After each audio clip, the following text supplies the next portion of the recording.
Hey everyone, welcome back to our channel. In this video, I'm going to show you on how to unarchive a story on Instagram. So, first thing you have to do is open the Instagram application and then log in if needed.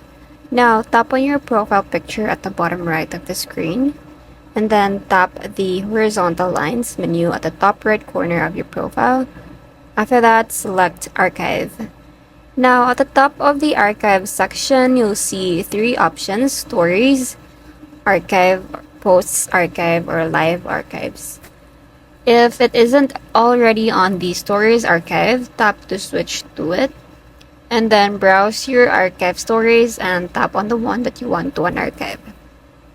Now, once the story is open, tap on the highlight button at the bottom of the screen, and you can either create a new highlight or add it to an existing one.